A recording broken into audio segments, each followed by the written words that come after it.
I'm Celine. And I think my husband just tried to poison me. It started with a simple cup of tea, a strange smell, a gut feeling I couldn't ignore. So I switched cups with my sister-in-law. Moments later, she was gasping for breath. And my husband? He wasn't surprised. But that was only the beginning. The missing money, the whispered conversations behind my back, the way my career started crumbling overnight, all while Vesper, his sister, smiled like she already knew how this would end. I thought I was imagining things. I thought I was losing my mind. But the truth? It was so much worse. Sunday brunch at Vesper's estate was a ritual I had never been able to avoid. Alaric insisted it was about family, about keeping peace. But to me, it always felt more like a performance. A carefully curated event where Vesper played the gracious host, and everyone else was expected to fall in line. The house, a modern masterpiece of glass and steel, sat like a fortress against the Chicago skyline. Inside, everything was cold, minimalist art, sharp-edged furniture, and an atmosphere that felt more curated than lived in. I had never felt at home here, even before my suspicions began. Alaric had been quiet on the way over, his hands gripping the steering wheel a little too tightly. I didn't ask why. We had stopped having those kinds of conversations months ago. As we sat at the long glass dining table, I forced a smile while Vesper did what she always did: command the room. She was effortlessly poised, her presence demanding attention. The kind of woman who could make an insult sound like a compliment. And lately, every glance she threw my way carried something unspoken, something dangerous. I couldn't explain it. Not yet. Alaric reached across the table, setting a cup of tea in front of me with a small, deliberate movement. "You should try this, Celine," he said, his voice steady. "I made it just for you." I hesitated, my fingers brushing the handle. A faint metallic scent curled into my nose, sharp and wrong. It was subtle, something most people wouldn't notice. But I did. Vesper sipped her coffee, watching me with an expression that was almost amused. My stomach tightened. "Drink," Alaric urged, his smile not quite reaching his eyes. Something inside me screamed no. I reached for a napkin, faking a small, clumsy movement as it slipped from my fingers. "Oh," I muttered, reaching for it, my free hand shifting the cups just slightly, just enough. When I straightened, I lifted the tea I had switched. Vesper continued to sip her coffee, her attention flitting from me to Alaric like she was gauging something unseen. I lifted the cup toward my lips, pretending to take a sip. And then Vesper's breath hitched. She set her coffee down, her expression flickering, just for a second, before her hand reached toward her throat. A single heartbeat passed, then another. Her face paled. The cup in her hand slipped, crashing against the table with a sharp, shattering sound. Alaric leapt up, knocking over his chair, but the look on his face wasn't shock. It wasn't concern. It was terror. Vesper gasped, one hand clutching at her throat as she stumbled back, knocking against the pristine white tablecloth. My pulse pounded in my ears. This wasn't an accident. Someone had planned this, and Alaric wasn't surprised. The realization settled like a cold weight in my chest. My husband knew more than he let on. I lay awake long after Alaric's breathing had evened beside me, staring at the ceiling, my mind racing. Vesper was in the hospital, yet he hadn't mentioned it to me once. No frantic calls to check on her. No whispered conversations about what had gone wrong. It was as if he had simply chosen to erase the entire event from his mind. But I couldn't erase it. Every time I closed my eyes, I saw the way his face had twisted. Not in shock, not in concern, but in something far worse. He was terrified, but not for Vesper. For himself. By the time the early morning light seeped through the blinds, I had made up my mind. I needed to start looking for answers, and I needed to start at home. Alaric moved through our morning routine as if nothing had happened. He hummed softly while making coffee, scrolled through his phone at the breakfast table, even gave me his usual peck on the cheek before heading to work. It was all so normal, but I wasn't playing along anymore. I poured a cup of coffee, but left it untouched as I reached for my phone. A familiar anxiety crawled up my spine as I opened my banking app, something I rarely did because Alaric handled all our finances. But today, I wasn't looking for reassurance. I was looking for evidence. It didn't take long to find. A large withdrawal. Thousands of dollars. Gone. My breath caught in my throat as I scrolled through the transaction history.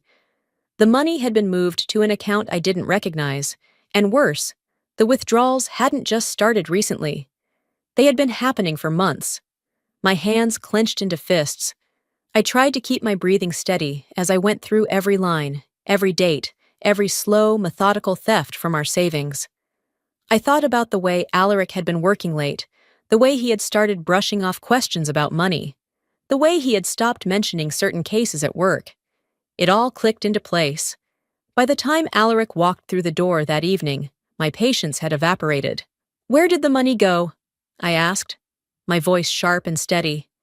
He paused in the doorway, his fingers tightening around the strap of his briefcase. "What money?" I held up my phone, the screen glowing with the evidence. "This money, thousands of dollars, Alaric. Where did it go?"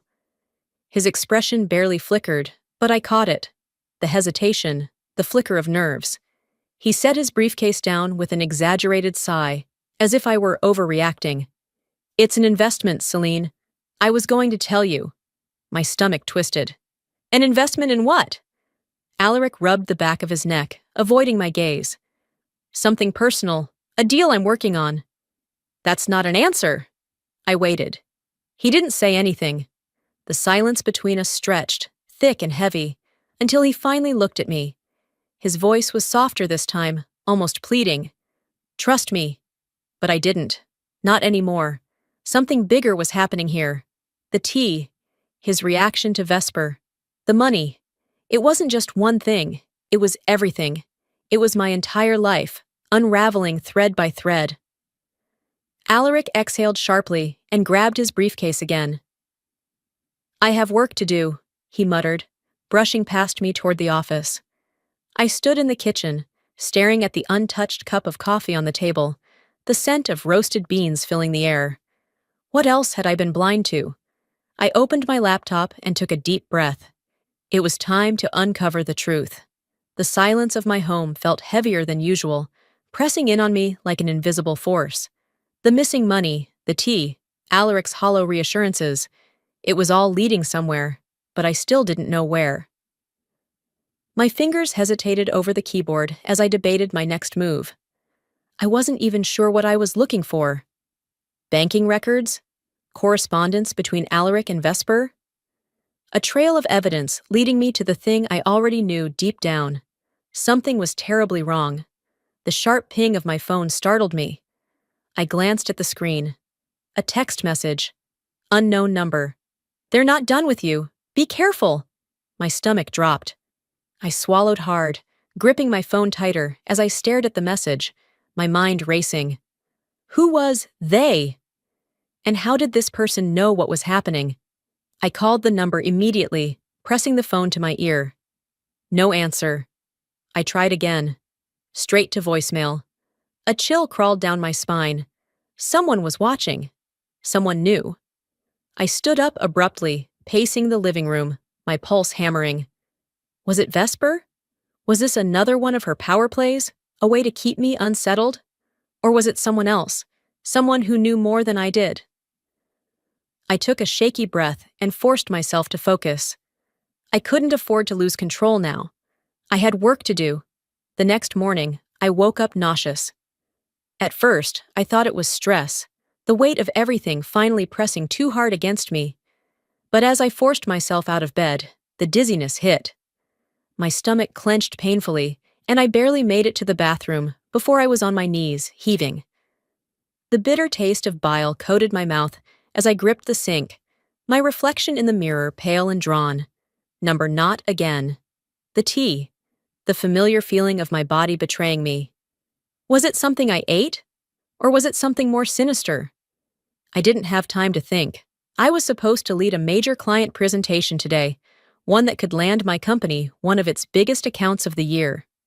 I couldn't afford to miss it. I splashed cold water on my face, forced down the nausea, and dressed as quickly as I could. The drive to my office was a blur, every red light feeling like an eternity. By the time I stepped into the lobby, I was still shaky, but at least I was there. Then I saw her, Vesper, standing in the conference room, smiling. The room was already full, executives seated, the presentation already underway. My presentation. I moved forward, my heels clicking against the marble floor, but before I could reach the door, my boss intercepted me. "Celine," he said, shifting uncomfortably. I didn't think you'd make it in today." I narrowed my eyes. "Why?" He hesitated, his gaze flickering toward the conference room. The client preferred a different approach. Vesper stepped in to handle it. I felt like I had been punched in the stomach. She set this up. She knew I wouldn't make it in time, knew I'd be sick, knew this was the perfect moment to swoop in and take what was mine. I pushed past him and stepped into the room, just in time to hear Vesper's closing remarks. The executives around the table nodded in approval, some even smiling. The contract was practically signed. Vesper caught my eye, and there it was. That smirk. The look that said, "You can't stop me. You never could." My nails dug into my palms as my vision blurred with rage. I stormed out of the building, my heartbeat deafening in my ears. This wasn't paranoia. This was real. Someone was actively sabotaging my life. I clenched my fists, the words barely a whisper. I won't let them win. That night, I sat down with a single thought in mind. I needed answers, and I needed them now. I had spent too long reacting, too long playing defense. Vesper had made her move, and she had won. She stole my deal, manipulated my boss, and left me looking like a fool. But this wasn't over. I grabbed my laptop and started searching. If there was one thing I knew about Vesper, it was that she left a trail. People like her always did. The only question was how deep it went, and whether Alaric was tangled in it more than I already feared. A gust of wind rattled the windows, making the silence of my house feel even heavier.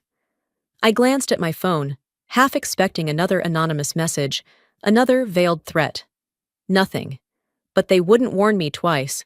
The next morning, I walked to my car, still lost in thought, until I noticed something that stopped me cold. All 4 of my tires, slashed. My pulse pounded as I stepped closer, my heels crunching against broken rubber. A small folded note was tucked under my windshield wiper. My fingers trembled as I unfolded it. "Let it go before you get hurt." The letters were bold, printed, no signature, no trace of emotion, just a warning. I scanned the empty parking lot, my breath shallow. Someone had been here. Someone had been close enough to do this without being seen. This wasn't a game anymore. I shoved the note into my coat pocket and took a cab to work, my mind already racing toward my next move. I needed someone who could help me navigate this, someone who could find the answers I couldn't. I needed a private investigator. By lunchtime, I was sitting across from Nolan Graves, a man who looked like he had seen too much of the world and didn't care for any of it. He had sharp eyes and a voice that carried no unnecessary words. "This isn't just about my husband," I told him. "This is bigger than that." He leaned back in his chair, expression unreadable. "Then you should know. You might not like what you find." I already knew that. I slid the file I had started compiling across the table. Screenshots, bank statements, emails that felt off, but I hadn't been able to prove were manipulated. Start here. I need to know how deep Alaric is in, and I need to know what Vesper is hiding. He nodded, taking the file. "Give me a day." By the time I got home that evening, exhaustion tugged at every part of me. But I couldn't rest. Not yet. 24 hours later, Nolan called. "Meet me at my office," he said. "You'll want to see this in person." I arrived within the hour, my stomach in knots. He didn't waste time with small talk. Instead, he slid a folder across the desk. "Alaric isn't just involved, Nolan said. He's drowning. The papers inside told me everything I needed to know. Debt. A lot of it. Loans I never knew about. Transactions that linked back to companies with ties to Vesper. It wasn't just money disappearing from our accounts. Alaric had been funneling money into something far bigger than I had imagined. And Vesper? She wasn't just watching over him. She was controlling him. My hands tightened around the edges of the folder as my vision blurred with rage. He had lied to me. Over and over again.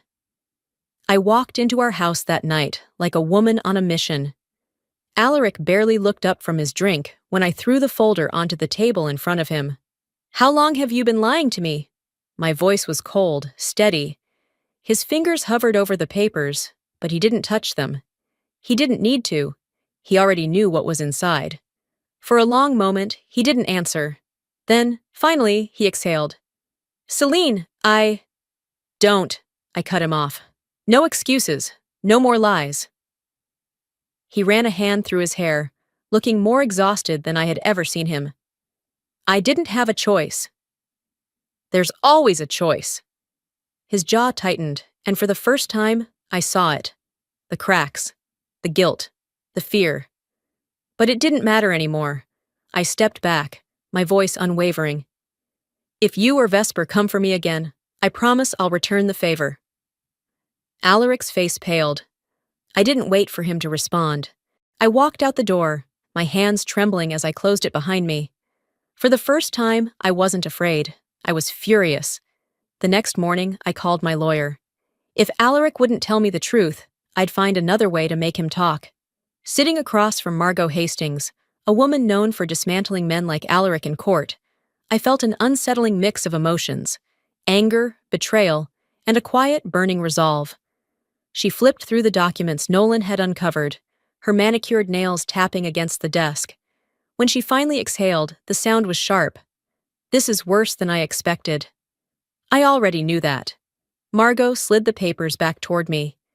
You want to go through with this? I reached for the pen without hesitation. I want him out of my life.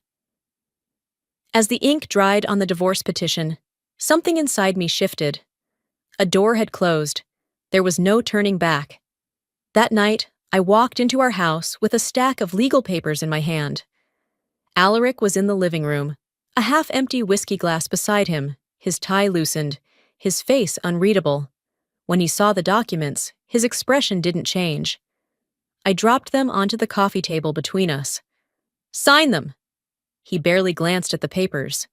Instead, his gaze lifted to mine, something dark flickering behind his eyes.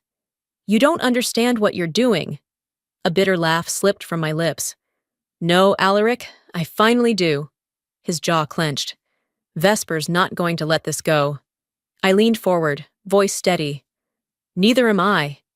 The next day, the war became official. Vesper orchestrated a family meeting, as if this was some domestic dispute instead of the calculated sabotage she had spent months perfecting. I arrived at her penthouse, greeted by a staff of assistants who acted as if this were a casual gathering rather than a battlefield. Alaric was already there, standing beside her. His posture was stiff, his face unreadable.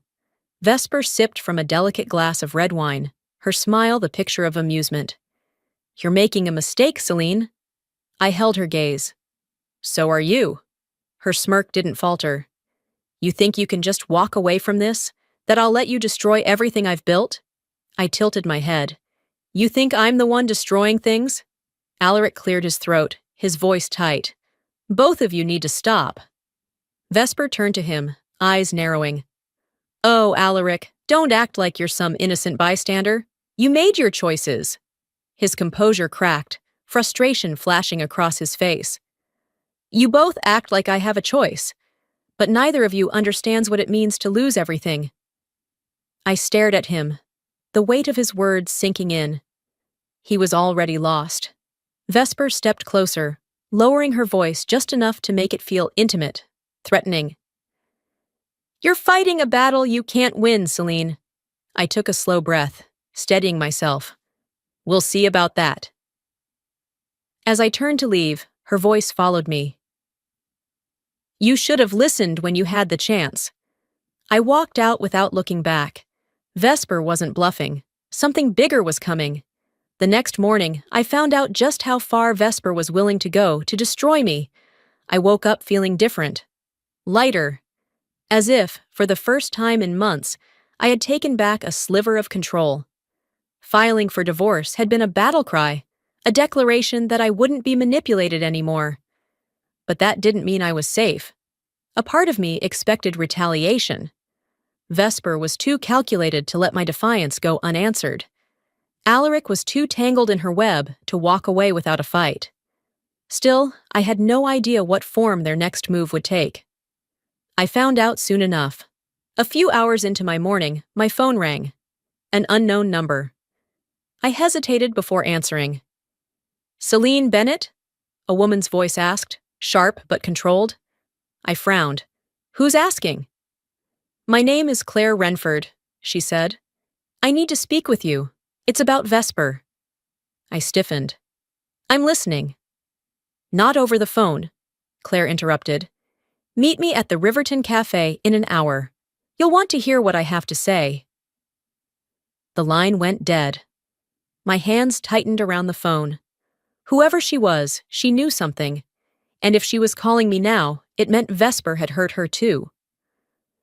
An hour later, I stepped into the cafe, scanning the tables until I spotted a woman sitting alone near the window. Her dark brown hair was pulled back into a sleek ponytail, her blazer pressed to perfection, but the tension in her posture gave her away. She was waiting for a fight. "Celine," she greeted, motioning for me to sit. I slid into the chair opposite her, folding my hands on the table. "You said you had something to tell me." Claire exhaled slowly, her fingers tapping against her cup. "You're not the first one she's done this to." A chill crept up my spine.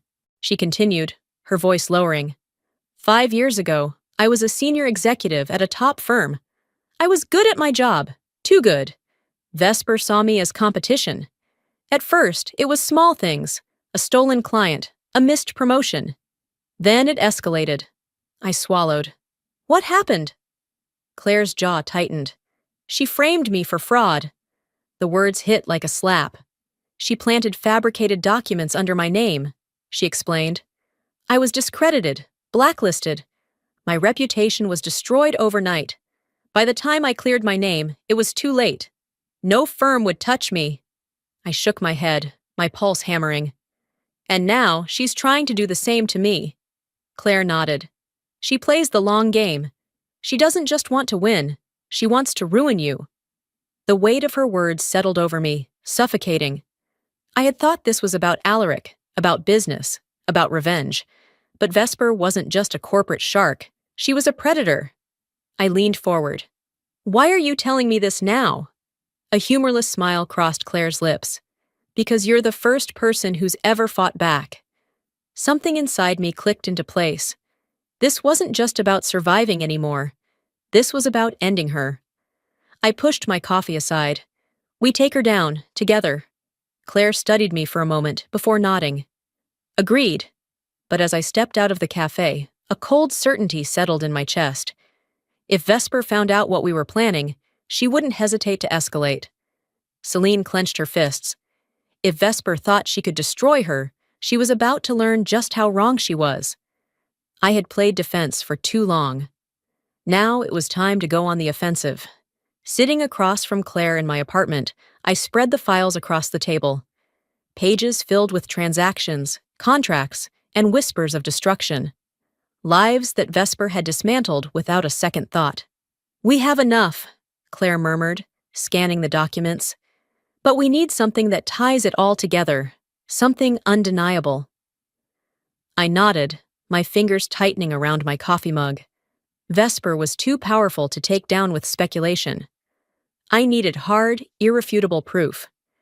As if on cue, my phone buzzed. Nolan Graves. "I've got something for you," he said, voice clipped. "And trust me, you're going to want to see it in person." I met him an hour later in his office. He slid a single folder across the desk. "This," he said, is what Vesper doesn't want anyone to find. My pulse pounded as I flipped it open. The first page alone made my stomach drop. A missing persons case. A man who had vanished years ago. The deeper I read, the clearer it became. He wasn't just anyone. He was someone who had gotten in Vesper's way. Someone who had threatened her power. And now, he was gone. A sick realization settled over me. Vesper didn't just ruin careers. She erased people. I exhaled shakily, my hands gripping the pages. "This is it," I whispered. "This is what will take her down." But before I could act, Vesper made her move. The next morning, the headlines hit like a wrecking ball. Celine Bennett, a dangerous manipulator. Former employees speak out. Is she unstable? Hidden scandals, the dark side of a rising star. Every article was crafted to smear my name. Fake accusations, distorted truths, carefully planted whispers meant to unravel my reputation overnight. My inbox flooded. Clients withdrew contracts.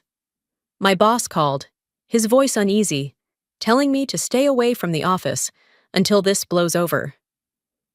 I had expected retaliation. But this was war. Claire stormed into my apartment hours later, phone in hand. She just made the biggest mistake of her life. I lifted my gaze. "What do you mean?" "She got sloppy," Claire said, shoving her phone toward me. "Look at this." I read the messages on the screen, leaked emails, conversations between Vesper and a journalist, instructions to fabricate the articles, proof that every word written about me was a lie orchestrated by her. A slow smile formed on my lips. She had tried to destroy me, and now I had everything I needed to destroy her. I spent the next 24 hours carefully crafting my next move. By morning, I sent the files to one journalist I trusted, someone I knew Vesper couldn't buy. And then I waited. It didn't take long. By noon, the internet exploded with a new wave of headlines. Vesper Bennett exposed. A trail of manipulation and ruined lives. Fraud, lies, and power. The woman behind the curtain. Breaking, new evidence links. Vesper Bennett to a missing persons case. The tides had turned, but Vesper wasn't finished. That afternoon, a courier arrived at my door with an envelope. A legal summons. I was being sued for defamation.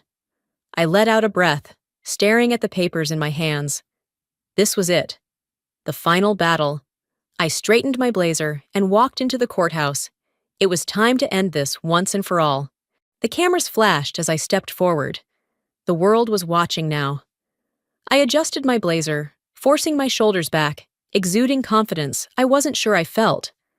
The weight of the trial pressed against my chest like a physical force, but I refused to let it show.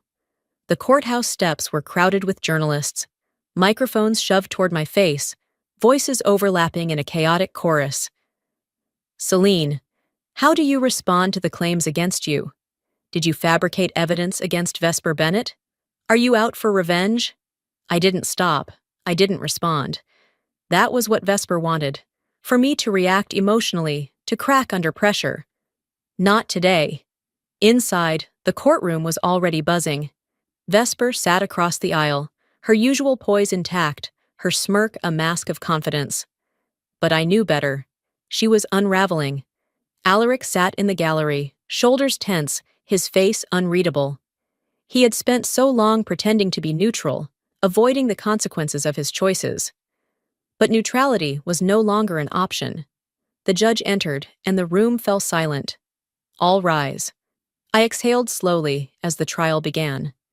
Vesper's attorney went first. A man with sharp features and a voice polished from years of discrediting people like me. "Ladies and gentlemen of the court," he began, his tone smooth, rehearsed. "What we have here is a bitter woman, someone who has been outmaneuvered in business and in life, and now seeks to destroy the one person who has always outshone her." He gestured toward Vesper, who lowered her gaze, feigning humility. "Celine Bennett has fabricated accusations in a desperate attempt to bring my client down. But the truth is, Vesper Bennett is a successful, respected businesswoman, and these claims are nothing more than a jealous vendetta. I clenched my jaw. Every word was carefully crafted, designed to make me look unstable, vengeful. Then it was my attorney's turn. Margot Hastings stood, adjusting the cuffs of her jacket before stepping toward the jury. "Let's talk about truth," she began, her voice measured but powerful. "Because today, that's all that matters." She turned to the judge. "Your Honor, we are not here because my client is vengeful. We are here because of a calculated, deliberate effort to destroy her life. We will present evidence, undeniable proof, of financial fraud, sabotage, and manipulation that spans years. What we are about to reveal will show you exactly who Vesper Bennett really is." The tension in the room thickened. Then, Margot called her first witness, Claire Renford. I watched as Claire walked to the stand, her movements controlled, her expression unreadable. But when she faced the courtroom, her voice was unwavering. "For years, I believed I had been careless," she began, "that I had made mistakes, that my career collapsed because of my own failures."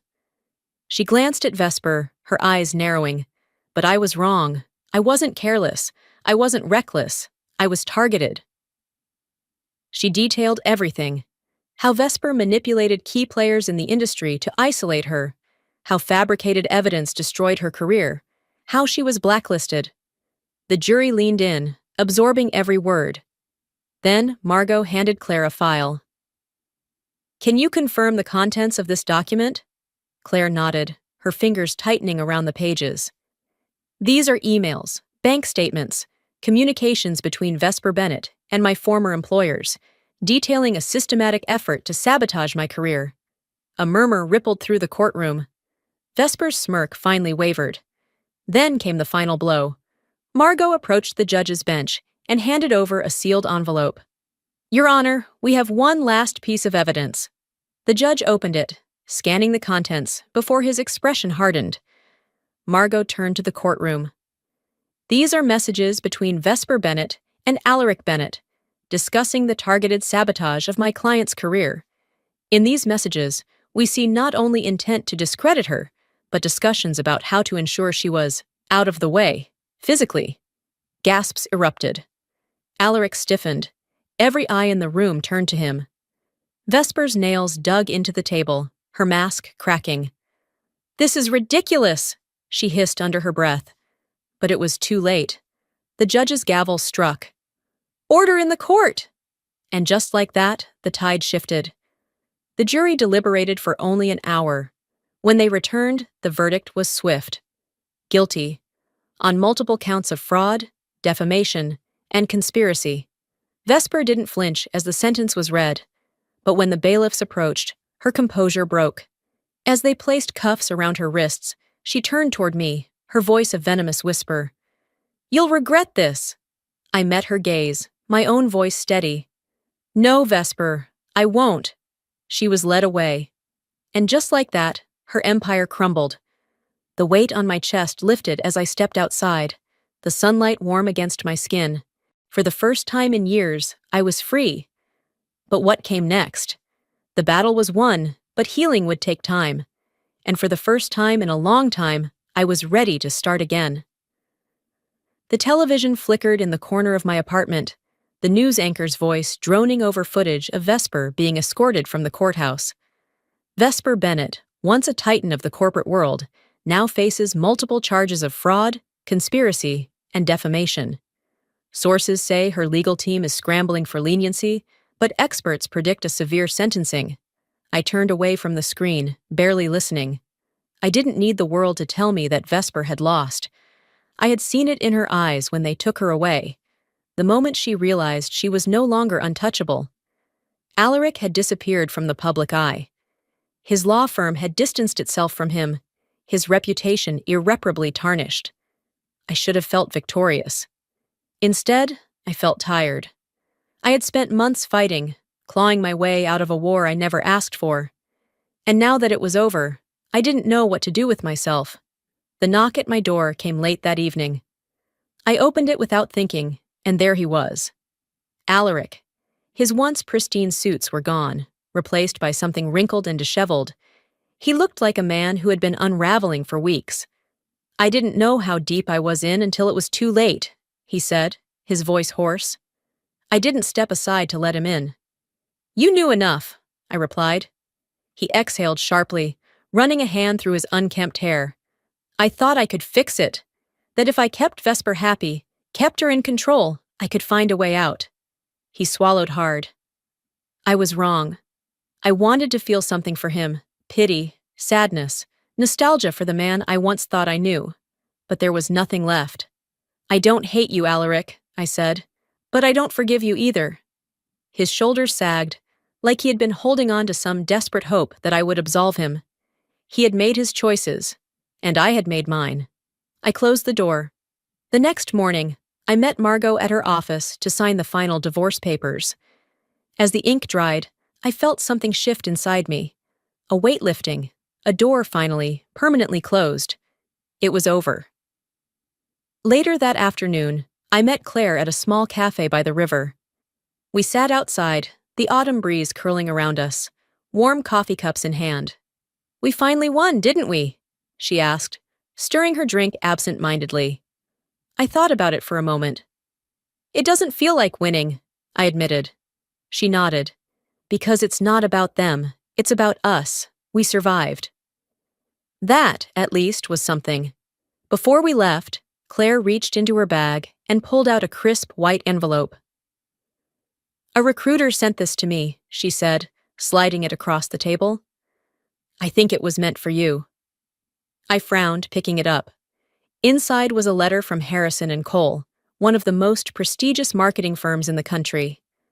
"Celine Bennett, we would like to extend an offer to lead our next major campaign. Your reputation for resilience, innovation, and strategic leadership speaks for itself. We hope to discuss this opportunity further." I read it twice, then a third time. "Looks like you have a future to get back to," Claire said with a small smile. I took a deep breath. Maybe this was the fresh start I needed.